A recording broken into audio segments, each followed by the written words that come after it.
finally, for this afternoon, we will have the pleasure to listen to Frédéric, who will talk about what is the spectrum of the geodesic flow on a negatively curved manifold. Thank you very much. Thank you for this nice meeting with you. So thank you also for Pierre-Antoine. So this talk is about dynamics and also quantum mechanics. I would like to show you some natural relation between the dynamics of geodesic flow in a negatively curved manifold and the wave equation. So this is not a finished work, so I will show you some results and some perspectives. So this is a work with Masato Tsuji. So I start with some slow introduction. So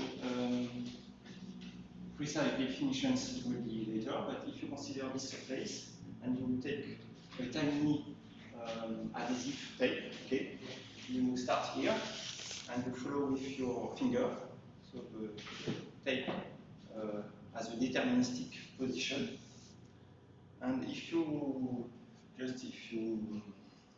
little bit to initial direction, you see on this part where the surface has negative curvature, the trajectory are very different.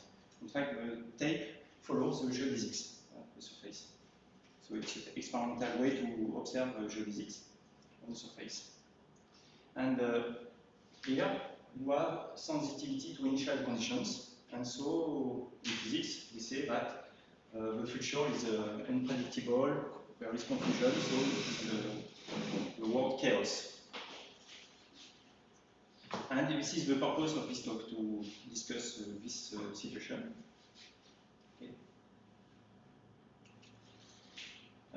So the general objective corresponding to the topics of this meeting is to understand emergent behaviors in complex dynamical systems. And so here, this is very restrictive, we consider emergent behavior in geodesic flow in negative curvature. So another example, this surface, this is a local part of the surface.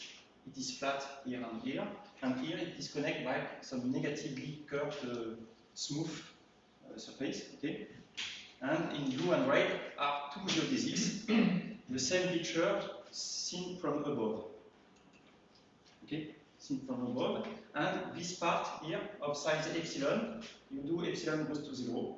And so you observe that the geodesics behaves like a reflection on a convex boundary. Okay? This is called the dispersive Billiard. And if you consider a global problem made from this, you have so-called dispersive Sinai Billiard here on the torus with periodic boundary conditions.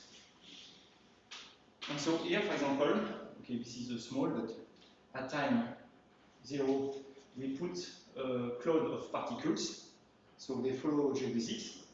But if you have many particles with small dispersion in initial conditions, the clouds, after each reflection, spreads, and maybe will spread all over the domain. So, because we have time, I would like to click on movie 1, please.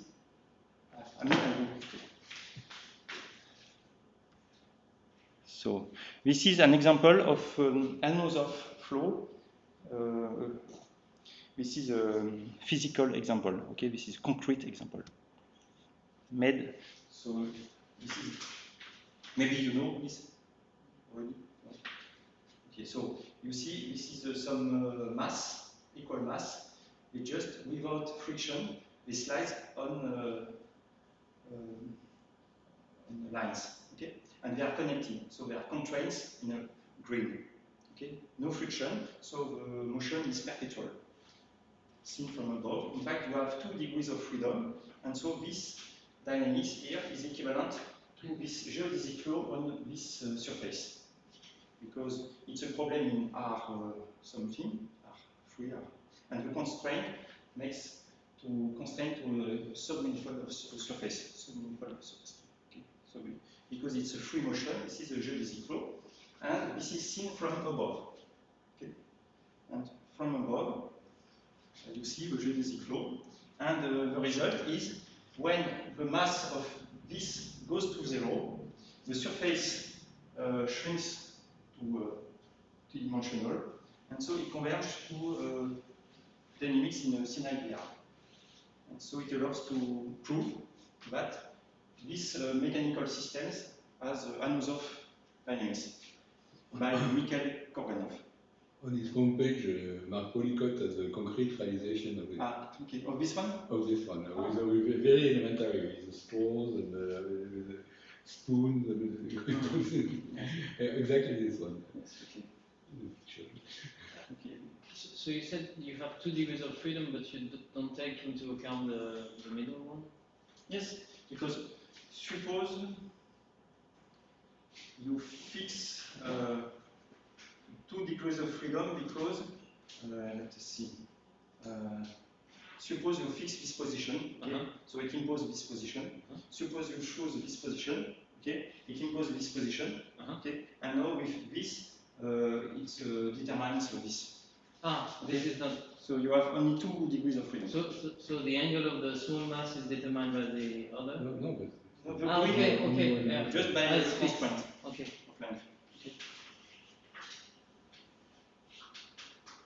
Okay, so with physics. But because I will speak about geodesic flow and negative curvature, this is maybe a concrete example. Escape.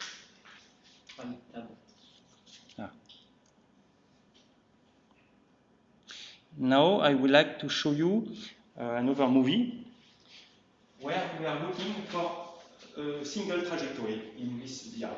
Okay, maybe everybody here knows very well, but I would like to show.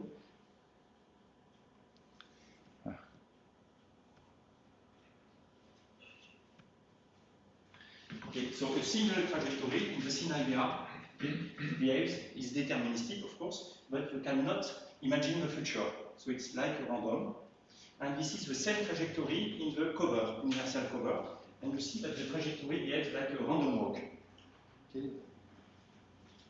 And you know that with central limit theorem, you can prove that indeed it has the same property, statistical property as a random walk.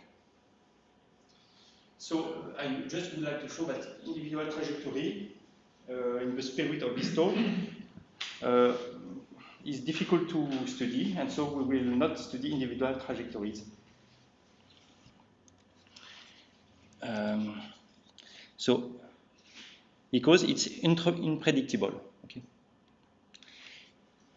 But instead of individual trajectories or direct measure, if you look at the smooth measure, okay, initial smooth measure that evolves under the dynamics, one observes a predictable evolution, but irreversible, as you know, and it converges for this Anosov flow that preserves the measure towards equilibrium exponentially fast, so it's called mixing. So I show you the movie.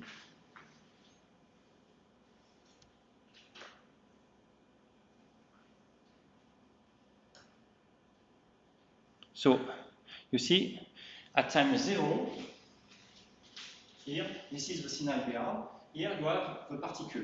But in fact, we have here billions of particles with maybe a very small difference in initial conditions.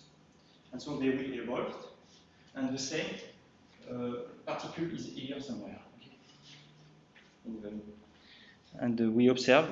And then in this movie, I use, you see, maybe you see here, because the dynamics takes place on the unit tangent bundle, okay, we see the position and we see the direction and velocity by colors.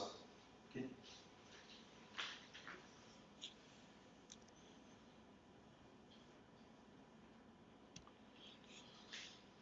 So try to follow here this smooth distribution, okay? And after each reflection, it spreads a little bit more. And now some bifurcation occurs because they have different behavior at microscopic level. Okay? And what you see is the projection of a strong unstable manifold, in fact. very fast, this strong unstable manifold projects and fill everything, but you still see some information, okay? But very quickly you see no more information. Okay? At every point there is some particles with every color, so every directions. So this is a mixing property. And here you see some diffusion takes place. We could make a histogram. This is a Gaussian. But okay. And so what we would like to understand in these talks is this evolution at long time. So of course this equilibrium is known, okay, and somehow equilibrium is a constant. So imagine you subtract this constant.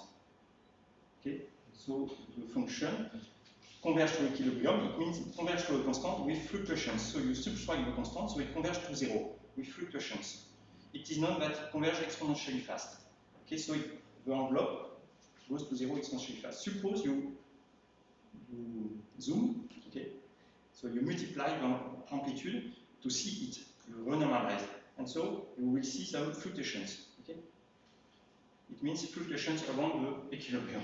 Sorry. And so this is what we would like to understand, is the fluctuations around equilibrium, okay? Not equilibrium itself, because it's the equilibrium is just one number, one state. And so this is somehow the philosophy of Ruel School, David Ruel School, is to study, instead of individual trajectories, to study the linear action of the flow on functions or on a distribution space.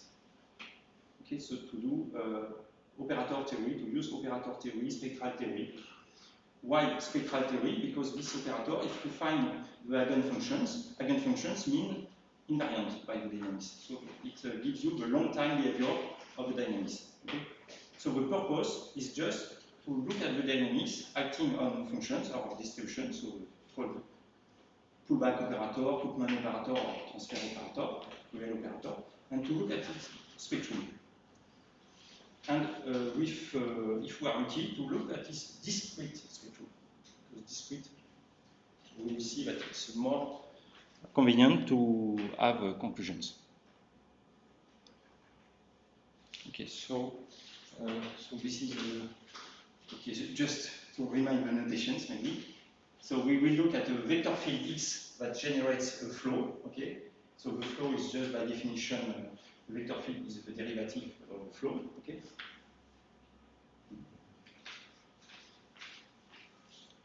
So everything is smooth in this talk. And from this flow, instead of looking at evolution of points, we will consider the pullback operator. So if at time 0 you have a function u, a smooth function on the manifold, here this is maybe the support, okay? We consider u composed with the flow at time t. And because when you derive, okay, this is the action of differential operator of order 1, which is also the vector field. Okay? And so, because X, the vector field is the generator, exponential of Tx is just the composition operator. Okay? And so we want to understand the spectrum of exponential Tx, or equivalently, the spectrum of this differential operator. This is the purpose. A remark, just a remark, because usually in dynamical systems, people don't consider the composition operator, but it's L2 adjoint. Okay? With respect to L2 scalar product, so the L2 adjoint is just composition by the inverse of the flow, and there is the Jacobian.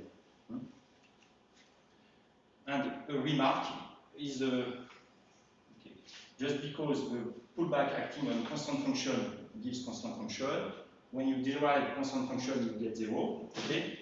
Then you deduce that if that, in fact, the L2 adjoint, called the Perron-Frobenius operator, has the nice meaning to push forward the probability distributions. Okay, just by this remark that if V is a probability distribution, you act by the Perron-Frobenius operator, it means that you have this integrate against 1. By adjoint, you get here exponential tx that gives 1. Okay, so you conserve the probability. Okay, so that's why in physics and maybe in dynamical systems, people sometimes prefer to consider the adjoint. But for structural theory, it's equivalent. And also, so evolution of Dirac measure, okay.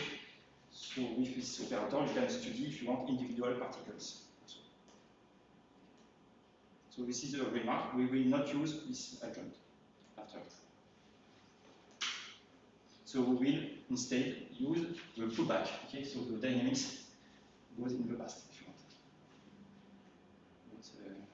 It makes no problem. Maybe a remark, just a geometrical remark. Instead of evolution of functions, you can evolve any sections of any bundles. Suppose you have a vector bundle over the manifold, okay, and maybe, yes, maybe I just skip this, but you can evolve sections of this bundle if you have an extension of a flow. For example, it is useful if you, instead of looking at pullback of functions, you want to look at pullback of differential forms or tensor field. Okay? And so, instead of studying the vector field, we study what is called the Lie derivative. Okay? And what I will explain works for this, the spectrum of Lie derivatives. And it's very useful, in fact. For example, you want to count periodic orbits, you have to study these operators acting on differential forms.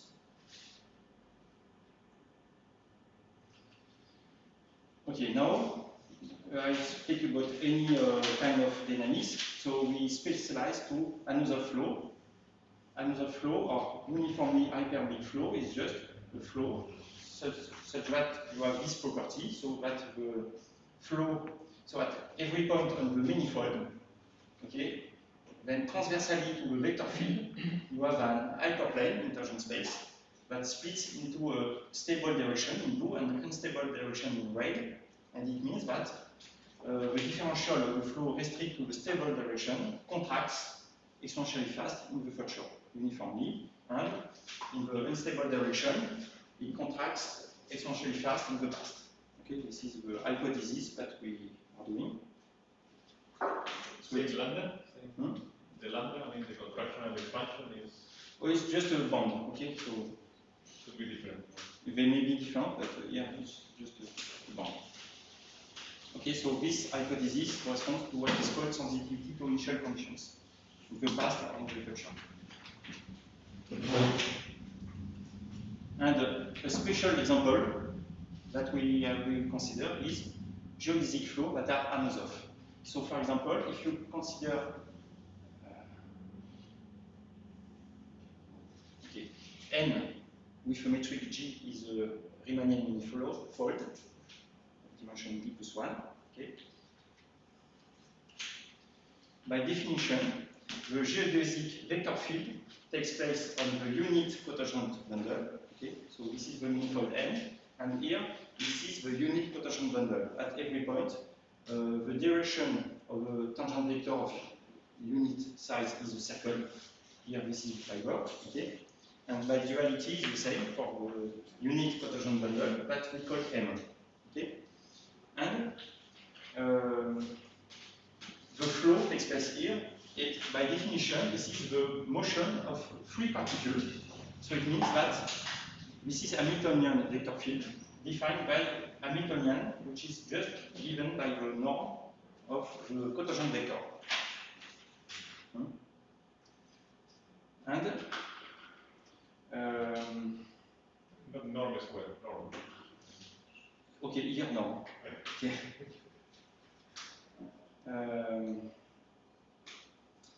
Okay, and you know that on cotangent bundle there is a canonical symplectic 2 form, okay, and more there is a canonical 1 form, which is called the UV1 form. This is given here in coordinates, okay, and this 1 form is a contact 1 form on this unit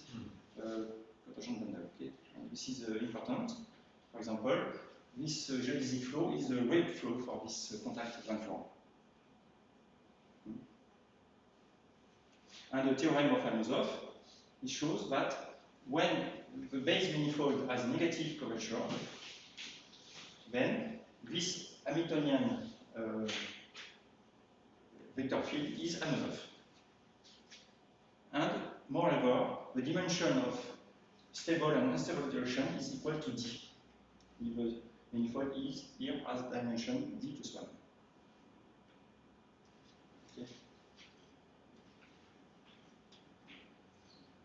And maybe just a remark. No, remark is now. This example is very special with respect to general Anosov flow because you see, because it takes place on a cotangent bundle, there is a smooth, as we said, a smooth Liouville waveform, which is smooth. And because this waveform is preserved by the flow, and the flow is Anosov, this is the only waveform that could be preserved. And so, the kernel of this waveform coincides with unstable plus stable sum. So it means at every point, this is the kernel of the waveform, Liouville waveform. And so it means, because the waveform is smooth, it means that the sum is smooth. And this is not true in general for Anosov flow. But individually, the directions are not smooth. They could be Hölder continuous only. Okay?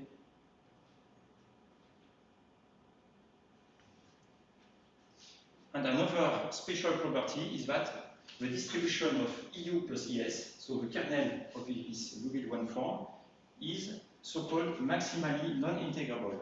It is a contact waveform. Okay, so maybe I recall the meaning, geometrical meaning. It means, suppose at that point you choose two directions, two tangent vectors, U along the stable direction and V along the unstable direction. Okay? And you start from here, you don't follow the geodesic flow. You start from here and you travel a little bit along the stable direction, then along the unstable direction, and you follow this distribution, okay, like this. Okay, you start from here, and like this, okay? And then you come back along U and you come back along S, then you will have a shift along the flow direction. Okay, it means that this distribution is not integrable. It is worse, it's maximally non-integrable. It always gives a shift, a positive shift. And this is very important for later. So mathematically, it is observed by the following property that this one form of Liouville, the derivative is symplectic. This is equivalent. And we say that the flow is a contact. A famous example, which is very special because it has big symmetries. But you take SL2R group, which is a three-dimensional manifold, and you quotient by SO2. I will give you a picture. Okay, this gives you the Poincaré disk, and you quotient by a discrete co-compact subgroup, and you get a surface. Okay, and the geodesic flow on this surface, okay, is takes place on SL2R Washington diagram. And SO2 here is this fiber. And I will comment on this example later. Okay? Now, remember that we consider the pullback operator. So when you have a function u, you compose by the flow. So the function u is here. You compose by the flow, so the function, okay, this is pullback. So the functions, the support goes like this, okay? And because the flow is Anosov, the function, somehow the support of the function, will contract along the unstable direction, yes? And we spread along the stable direction like this. And if you do this for a long, long time, okay, you will obtain some very thin parallel distribution like this, okay? This is the same function as here. Can you imagine this? And of course, this is reversible. Now, if you take this function and you push forward, you come back. Okay? Of course. But the objective is not to do this because this is very complicated, and you imagine that the information goes to very microscopic scales, and we want to forget this. Okay? So what we will do is to study this long-time evolution in the weak sense. So it means we take a smooth function u, okay? We pull back it gives this complicated structure, and we test against a smooth test function v. So it gives a number, okay? And we want to predict this number for a long time.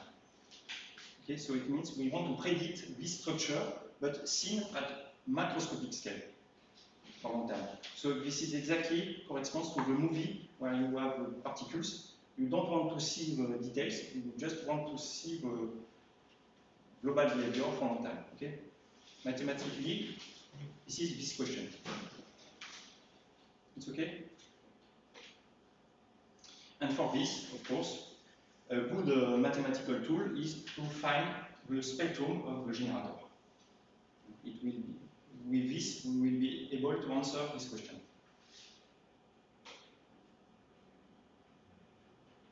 Okay. So, why? What is the meaning of the discrete spectrum of a generator? So this is a slide to explain. Okay, this is very simple. In algebra, I would like to recall you the meaning of the spectrum of a generator. So imagine, so the generator X is an operator, and suppose it has discrete spectrum. Suppose it is a matrix, so finite rank operator, okay, with eigenvalues ZG. And PG is eigenprojectors, and ZG are simple complex eigenvalues, okay, like a matrix. And ZG eigenvalue has a real part A and imaginary part omega. Okay. Then, when this is a generator, so when you take exponential of Tx, you get exponential of Tzg, okay, times the eigenprojector. And so the real part gives a modulus. So if the real part is positive, it explodes. If the real part is negative, it converges to 0. And the imaginary part gives just oscillations. And so suppose this is the eigenvalues here, dot, okay? So for a long time, long positive time, what will dominate the result is the rightmost eigenvalue, A0 here, okay? So this operator will behave for a long time like a rank 1 operator, okay? And if this eigenvalue is alone, of course, we call this equilibrium because it corresponds to the movie where there is a second state, okay? And there are corrections, okay? And so what I recall you, the purpose of this talk is not to understand this, okay? But to understand the eigenvalues after. Because if you subtract this and this, then it explains maybe the oscillations. And the oscillations are also explained by the imaginary part omega. Okay? So it's what we want to study. This rightmost spectrum, and of course, here, if you have this, you may neglect the left part, because the left part decay faster. Okay?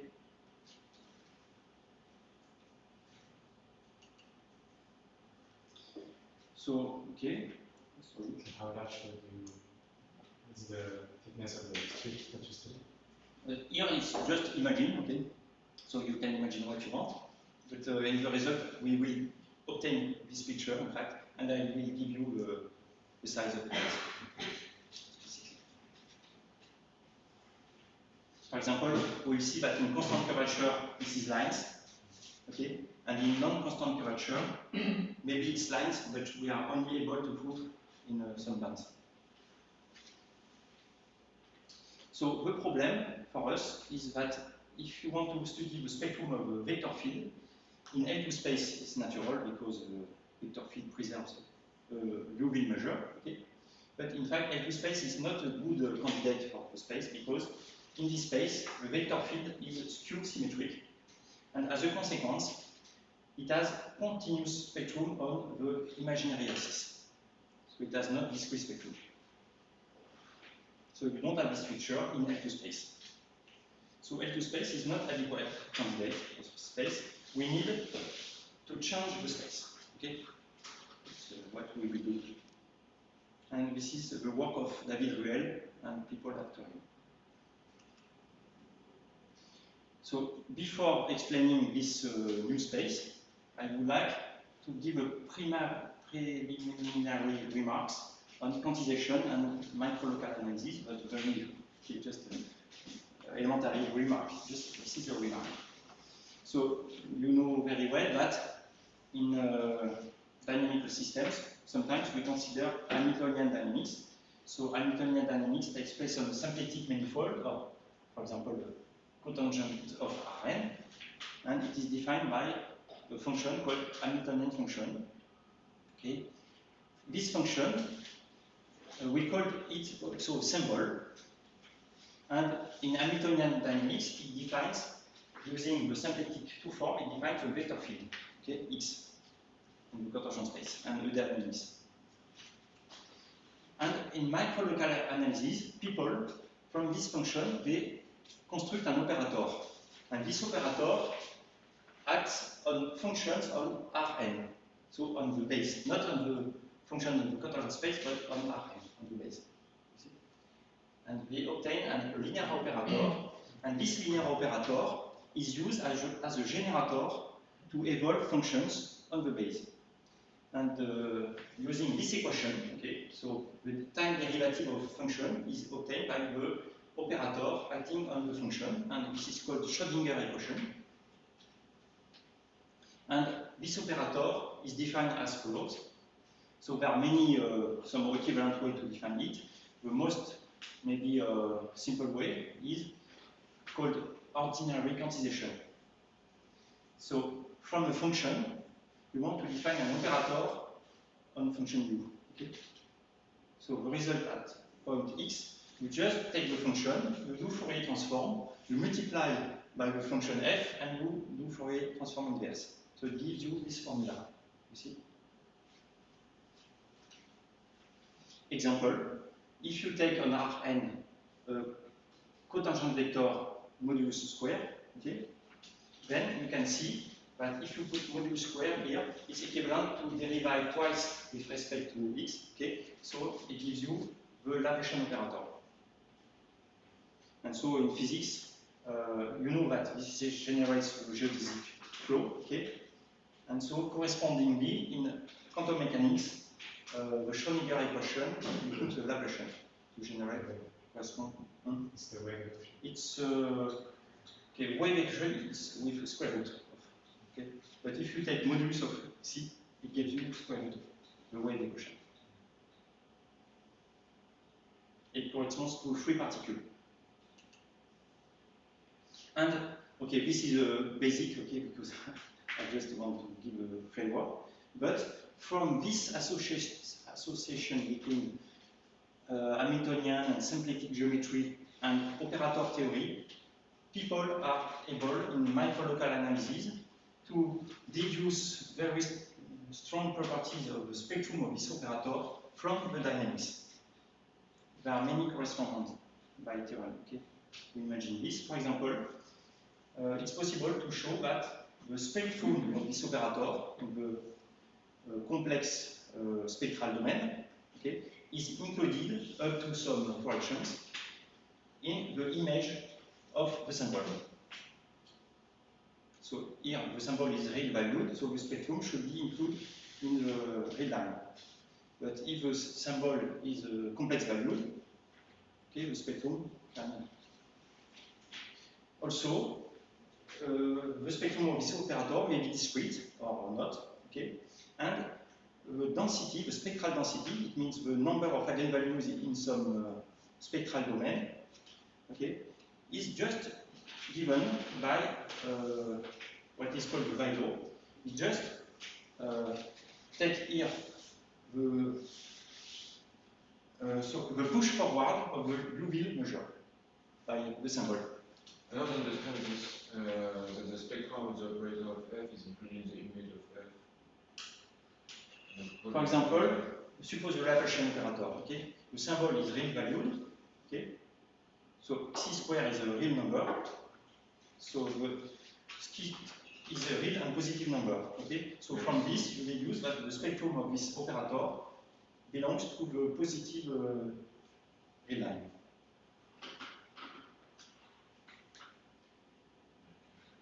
I don't. What is, if you know the spectrum of the operator, do you know something about the dynamics of F? Conversely, you mean? Yes. So usually people, okay, that corresponds to. Usually people use properties from the dynamics to deduce property of the operator, okay? And conversely, what you can deduce from the maybe you do the inverse. You know the operator and you find your F. yes, for example, nature know this, okay? Because nature particles are waves, okay? But we see them as a particle. So this is in fact approximation of this operator. But mathematically,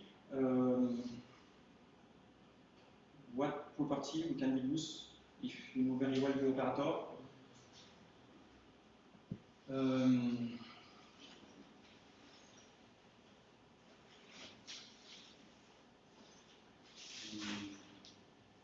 Okay, so maybe I So what do you mean, like sorry for the question I asked you, like it's when you say plus 3 dots, it's like it's a physicist no, it's result, or mathematical. theorem? No, it's mathematical. So there are corrections, okay, and maybe I skip them, okay, because.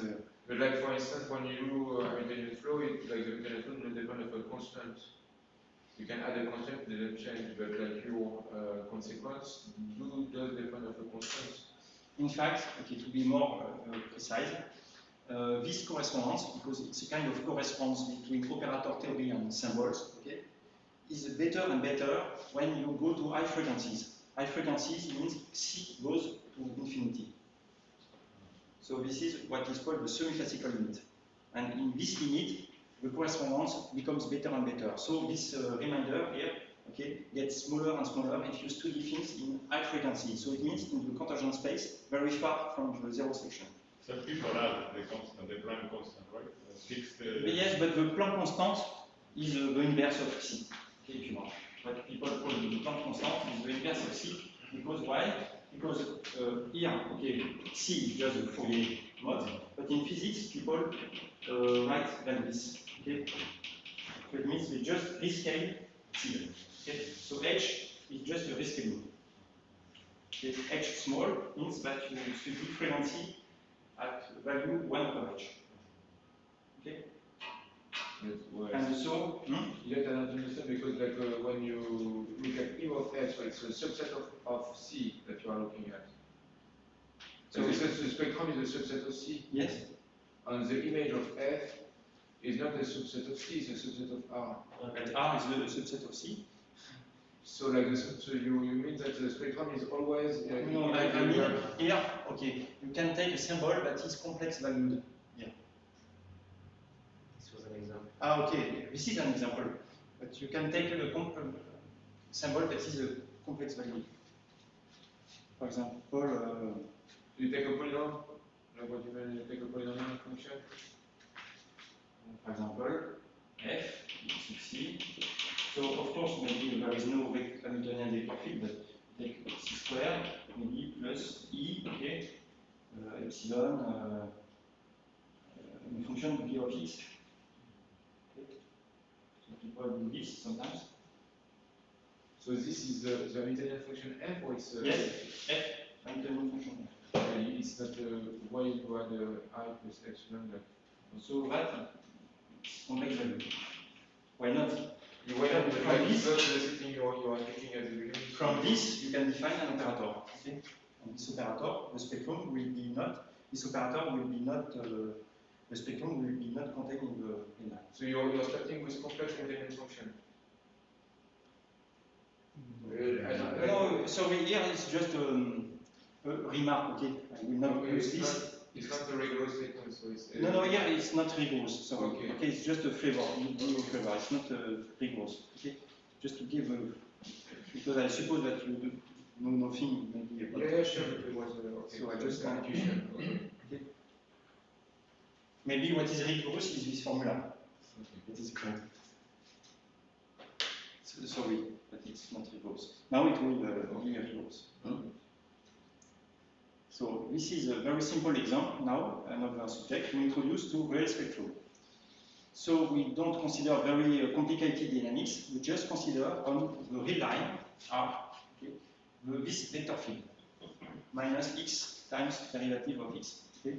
So this vector field, you see, is contracting. 0 is a fixed point. And point x after time t goes to exponential minus tx. Okay? So it's like a stable direction. It's important for after. Now, because we don't want to study points but functions, and functions oscillates, okay, we will do Fourier transform of functions, and as you saw before, okay, it means that we want to study cotangent vector, okay. So this dynamics, we want to study it not here but on the cotangent space, this type of R. So it means the evolution of cotangent vector. So by pullback. Okay, so this is the dynamics. The pullback is the opposite direction. So the natural action of this flow on cotangent vector is given by this formula. X goes to exponential tx, and c goes to exponential minus txc. It's okay?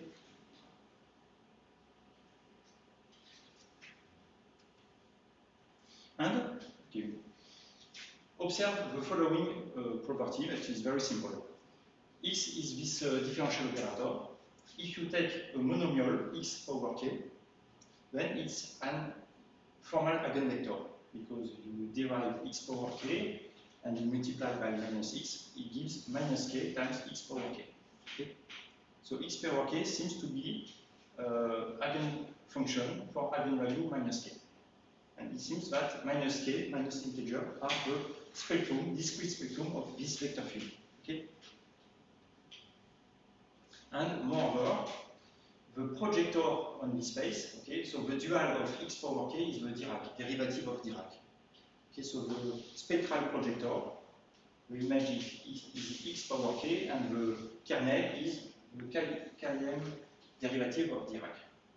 So this is a candidate for a spectral projector. The problem is that these spectral functions do not belong to L2. Yes? So, and in L2, you don't have this nice spectrum, because in L2, as we saw, the adjoint is minus x plus 1. So it means that x minus 1/2 is a skew symmetric, and so the spectrum of x in L2 is the imaginary axis shift by 1/2. Okay. So we have to find a better space, and it is called anisotropic subgrid space, and construct as follows in this example. Observe the dynamics not on x but on cotangent space. Okay. It expands x and it contracts covectors. And you construct a Lyapunov function from this.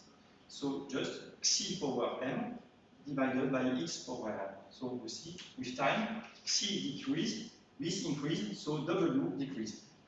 Okay, everywhere except in the vicinity of 0.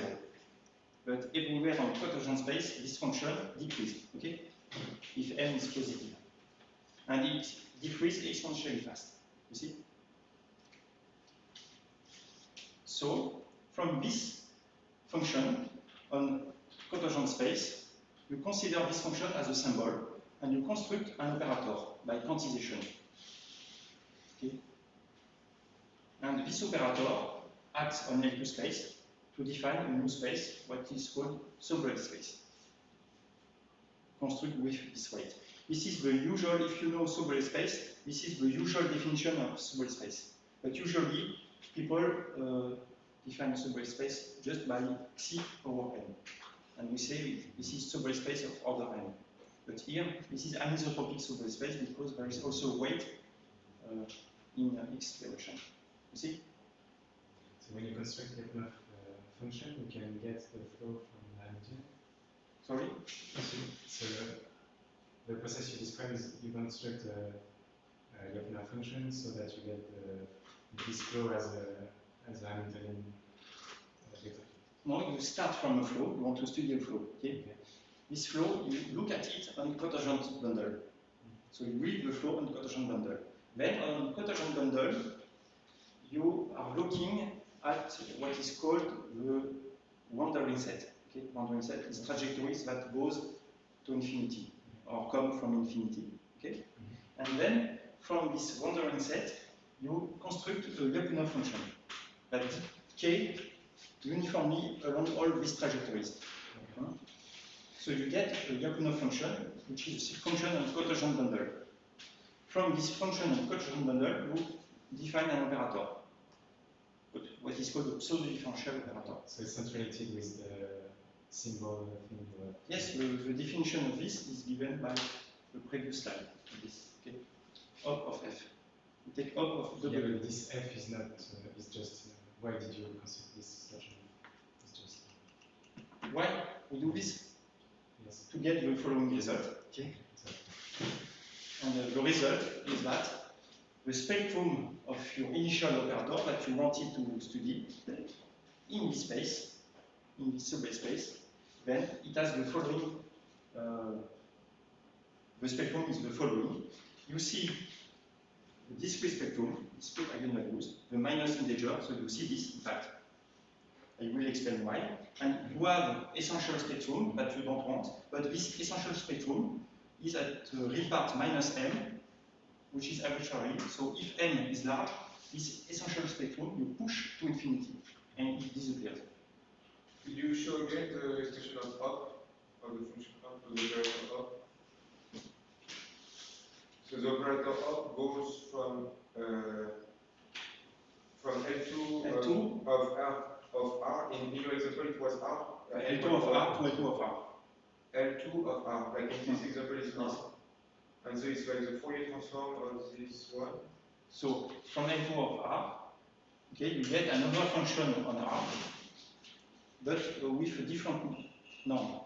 But I want to understand that W here is a function of L2 of R2. If, not L2, but is a function on R2, yes. Of R2, so like you apply this operator with L. Okay.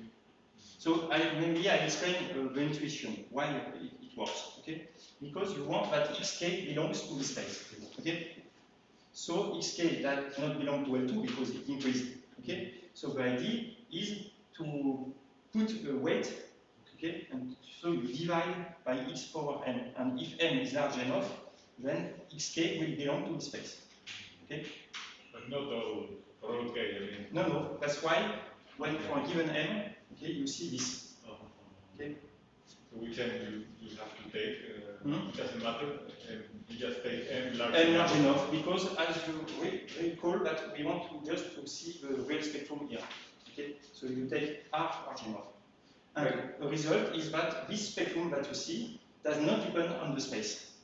Okay, so this trick is just to reveal the real spectrum, which is interesting. Okay, it was here, it was hidden in L2 space, and you just reveal it. And so you have your function x to the k which not belongs to L2, and so you multiply with something, or you include it in a space where the thing are allowed to go. I don't understand like the function like you change of measure on R and something like this sort of thing. Or? You change the weight, Wait. the norm. Okay, so the norm The norm of R2. L2. So the measure on L2. So suppose, okay, maybe suppose that you have not xi, you have no xi, okay, just Okay. here. So w is just a function of x, okay? Oh, yes. Then the op is very simple because you don't need to do Fourier transform. Op is just multiplication. Okay, so it means that the new norm, okay, is not. So it means if I don't understand this notation up to volume n minus 1 L2R. It was actually like, if you can define it, let's say, what is this space? Like up the volume minus 1 L2 of R, what is this space? Because you have a L2R, which is a set space. Put the images of L2 function by this operator. you put back. Yeah. No, so okay, this is a shortcut notation. It means that this space, okay, is obtained by definition is isometric to this space by this operator. So it means that vector here are the image of vector in L2 by this operator. But like op of W minus 1 is a function, it's not an operator. Yes, it is. Okay, maybe I write here better. Okay. Okay. It means that U belong to H if and only if, okay, op of WU belongs to L2. So op il agit sur le, acting on the function, c'est non pas. Okay, this is the same. Okay. That's what you wrote with the minus 1 outside the top. It's not exactly the same. Okay, but it's possible to show that it gives the same space. Up to. Yes. No, the same space as a set. And could you Not write the same norm, the the same space. definition of up just to be complete, like to keep it because it's difficult to understand the information on the slide. What's up of W of up of? Can you write the expression of up? Because when you show the slide, it's super hard to Yes, sorry. to follow. This up of the view. Okay. Well, they write it. Okay, but really it will take a long time to check that it works. Yeah, no, but just to understand what we are talking about. But suppose W depends only on x. Okay, it's a function of x. Okay. Okay, suppose W is just a function of x, then it's not necessary to do Fourier transform. Okay. Then op of W is just multiplication by W. Okay. And so we say that suppose the W of x is just, for example, 1 over x for m, okay? Then U belongs to this space, if and only if, U of x over xm belongs to L2. Okay? So it's clear that xk belongs to xk over xm belongs to L2 if m is large enough. You can understand the change in the measure, right? Of the L2, the way you. To change the weight. The weight in the. Yes, or the weight and the measure. The weight. Yes. But, and if you put only c to the m, it means that the m's derivative belongs to L2. And you see, okay, this is very intuitive. It's a weight in space. And here it's a weight in Fourier space. It means because it's the converse, it means that you allow, okay, here xm, you allow some, some increasing functions, but here you impose some decreasing function in Fourier space. So you impose some smoothness. Okay? And so you, with respect to the dynamics, because the dynamics in totogent space is like this, okay, we allow some increasing here, and we impose some smoothness here. Just a naive question, why don't you take a faster decreasing function W so that you get rid of the... It's possible. It's possible. Yes. You can take exponential, So you and take, then there is you no get rid. extension. Yes, yes, it's possible. Yes, but you see, it's possible only if the vector field is real analytic, because if it is, because it will, okay, you will have problems. Okay.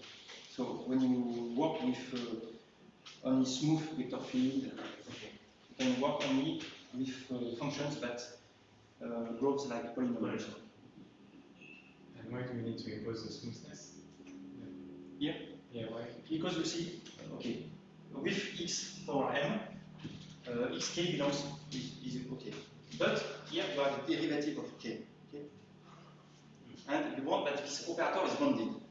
And for this operator to be not bounded, you want that this vector is bounded, and this also. And so Xn is for this.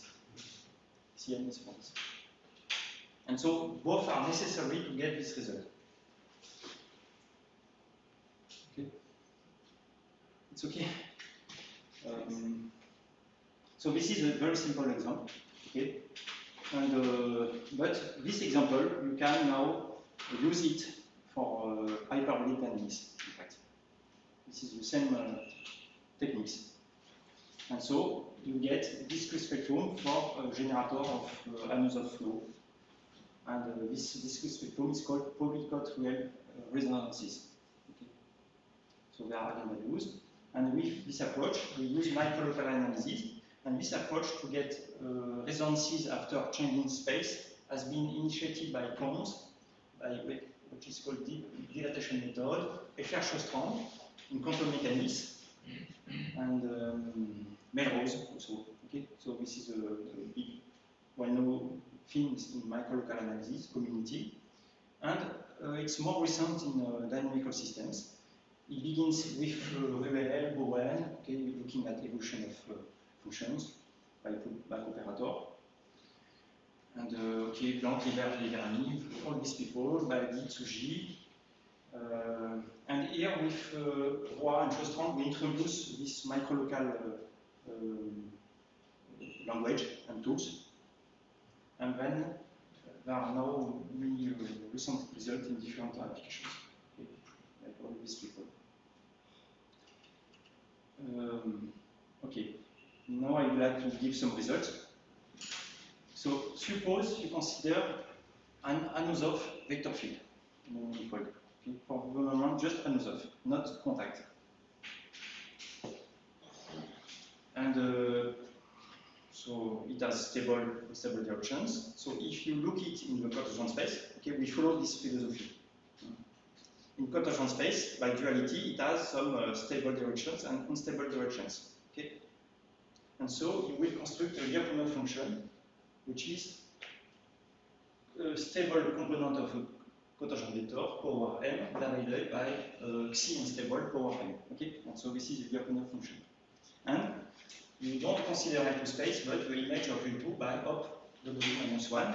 And this is the definition of so-called anisotropic subgrid space. Okay? It contains smooth functions, and it's a space of distributions.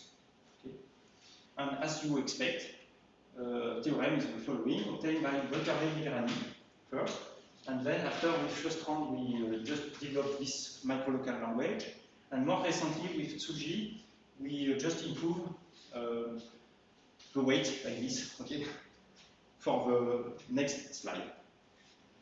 But the result is the following, is this picture, that in this space, subgrid space, the generator X, so the vector field, has discrete spectrum, so-called the real polycode spectrum, on the right part of a constant, minus lambda m.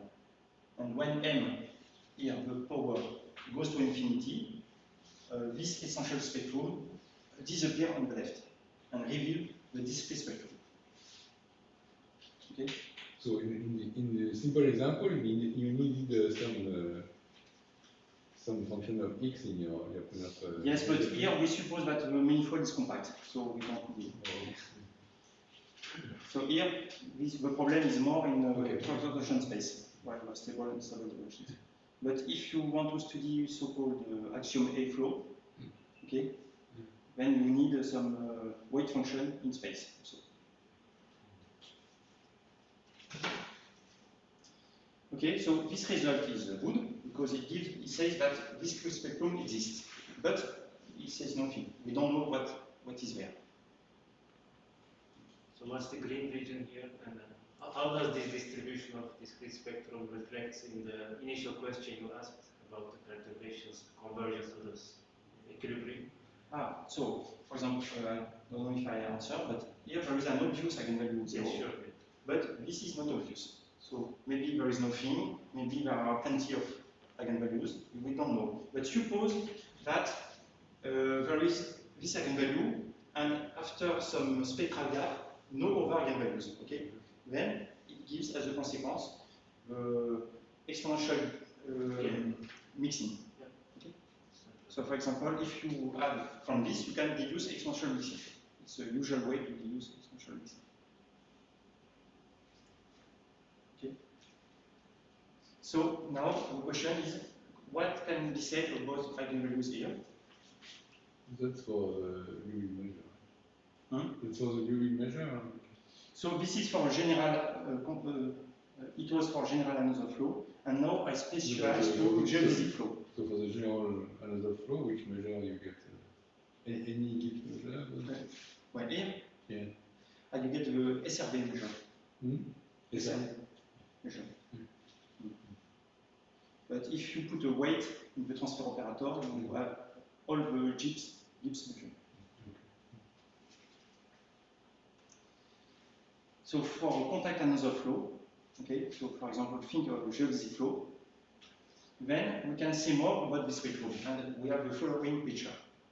So it gives by this theorem that the discrete spectrum of real polycode is included in some horizontal band here. This horizontal band, we can say nothing. Okay? We just say that there is discrete spectrum, but we can say nothing with our techniques because our techniques is micro-local, so it works only for high frequencies. Okay. So we cannot describe, for example, the Gibbs measure or things like this with our techniques. But above some omega epsilon, okay, we can show that the spectrum is contained in some vertical bands, separated with gaps, and in the gaps there are no eigenvalue, and the resonance is bounded. And moreover, if the band is isolated by some gaps, then we have eigenvalues here, and we show that the density is omega over d. So there are more and more eigenvalues when the imaginary parts increase. What is the Gibbs eigenvalue? It's a dominant eigenvalue. It's called the Gibbs eigenvalue. It's a 1, it's equal to 1, no? So it's 0 if for a vector field, but if you put a weight, okay, maybe the picture is not correct, but if you put a weight, it's on the line. So like you are somehow looking at the logarithm of... If you put a weight. Okay, maybe because I don't want to speak about this, okay? Suppose it's 0, okay, just as before. Okay, I should have erased this. It's a on the side. So the only hypothesis is contact is not perturbative, very close to. Yes, it's contact anosoph only a hypothesis, but we show that the spectrum is contained between gamma k minus and gamma k plus. Okay, and I will give some formula for this gamma k. The problem is that these bands may overlap. Okay, and when they overlap, it says nothing. Okay. And so now, to finish, I would like to give this estimate on the bands. And so to explain what is behind this result, the phenomena. So, recall, you have a manifold with the vector field X and transverse stable and stable. Okay? And this distribution here is symplectic. Okay? It means the following, that you can define a UV1 form, okay, from which is the kernel. The one form is a vector in cotangent space. This is the cotangent bundle. Okay? And now the UV1 form has this kernel, but you can multiply by some constant. It will give a vector with the same kernel. Okay? And this line here is, you see, the orthogonal of EU plus ES times R. Okay? So this is a line bundle over the manifold. And you can imagine that when you consider the geodesic flow lift on cotangent bundle, then the trajectories are wandering except on this line. So the green line is the non-wandering set.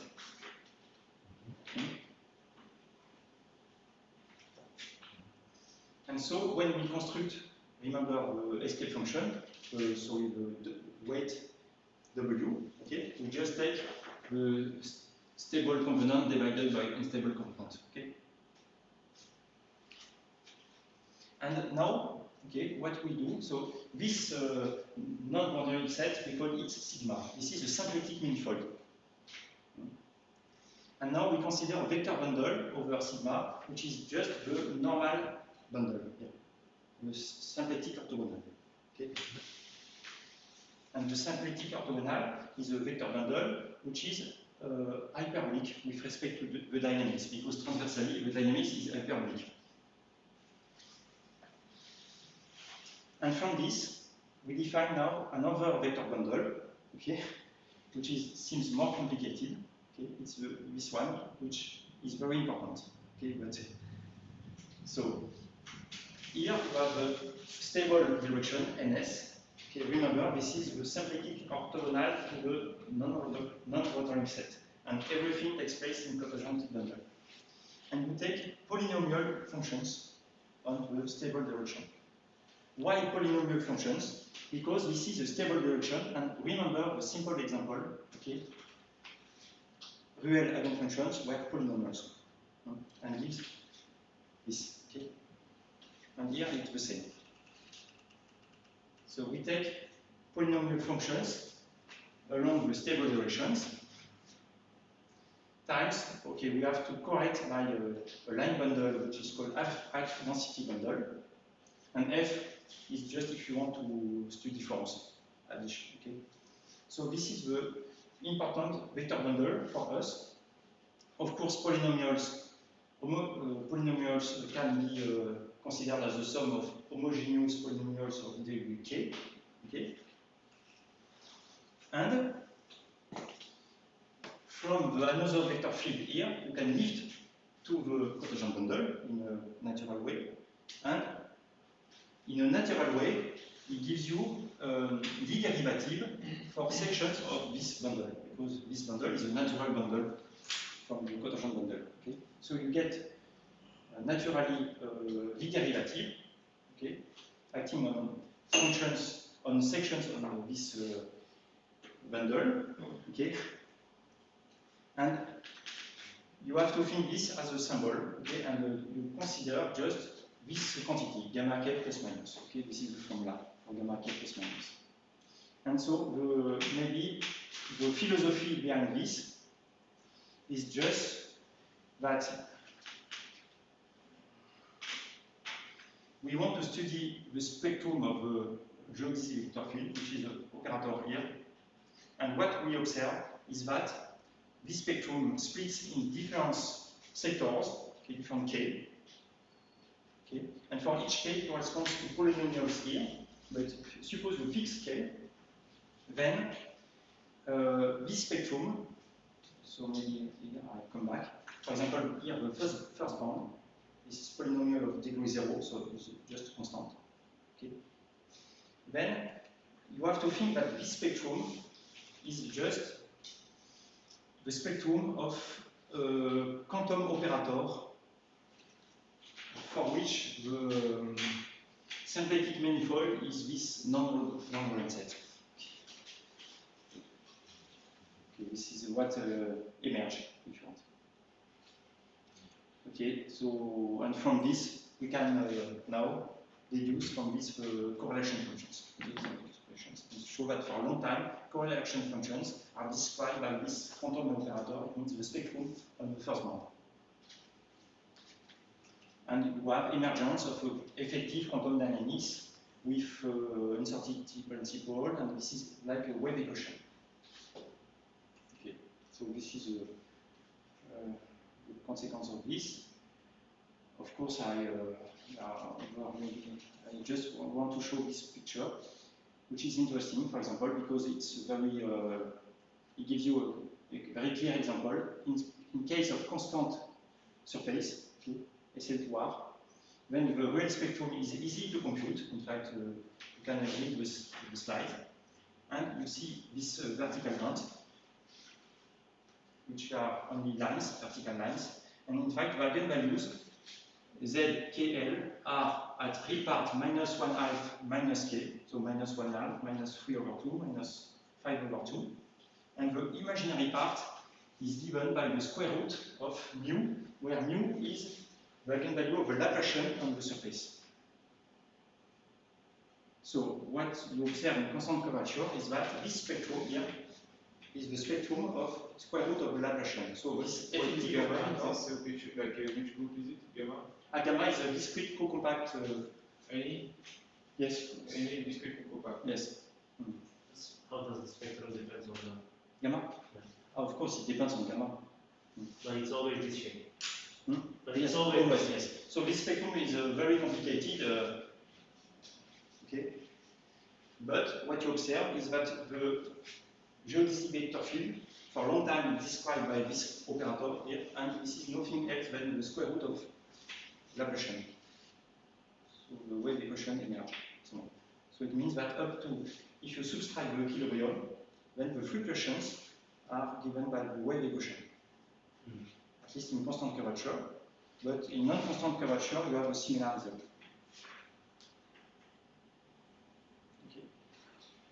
Okay, so the last things I say at the end are work in progress.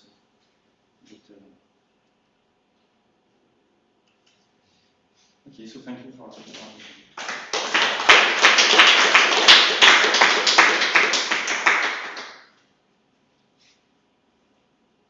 Can you formulate more precisely the last thing that you said? When you subtract the last eigenvalue, fluctuations are wave equation. Can you say what do you mean more precisely? So you want to describe these correlation functions, okay? So the idea is that this correlation function, you use the spectrum of X to describe this. So you expand, okay? And from this picture, so here, okay, this is the spectrum of X. So this is governed by all the spectrum. And for a long time, as we said, it is governed, dominated by this eigenvalues here. Okay? But this is only 4 eigenvalues, okay? Finite number of eigenvalues. Okay? So it's a finite dimensional space.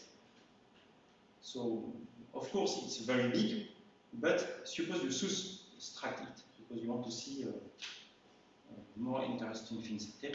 Then after it will be described by this operator here. It's just what I want to say. And this operator, it's the spectrum of a quantum operator. As t goes to infinity, this operator becomes less and less important. No, this is the generator. So this is the generator for Okay. the evolution. And in case of constant curvature, you see, you have this picture. Okay. That here, the eigenvalue are just the square root of the value of the Laplacian. In fact, it is repeated.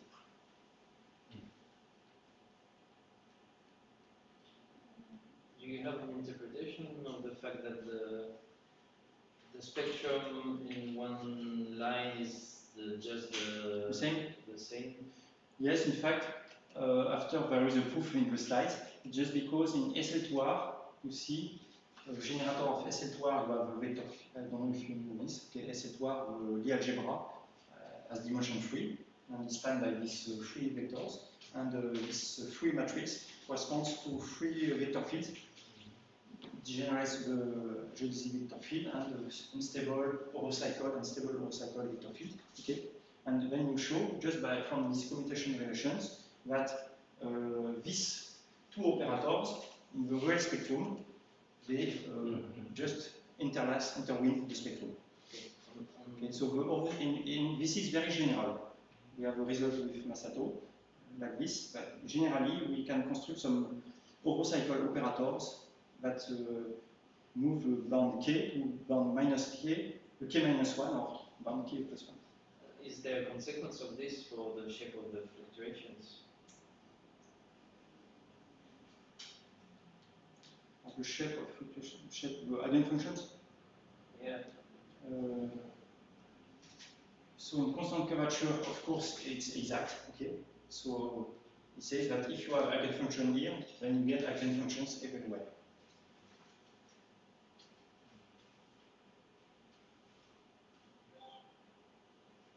So this is the spectrum of the Laplacian that determines all the real eigenfunctions. All the real spectrum in constant curvature is determined by the spectrum of the Laplacian. But it's difficult for me to give more description.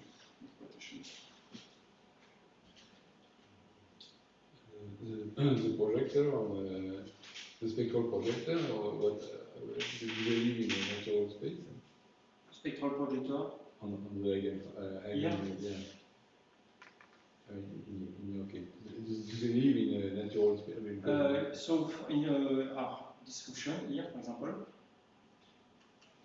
okay, we construct some approximate spectral projector on each band. but individually for No, not individually. It's not possible.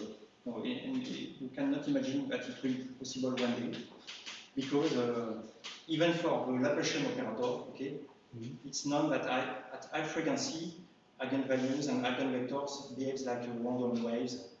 Okay. No, but just knowing whether there are objects and They exist. in the constant curvature case, you have that again. The projector lives on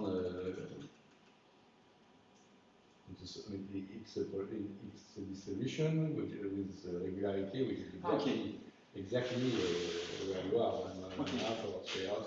Yes, for this, we can see this also. We can describe. So you have something like that, and so you know that it's a distribution. Yes. With this regularity given by. Yes, exactly. Yes. Yes. And, so we can describe what is called the wavefront set. It's how in a cotangent space this eigenfunction behaves.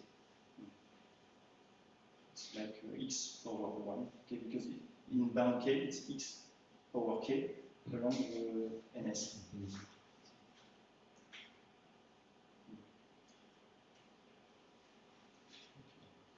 Other questions? Thank you. Thank you.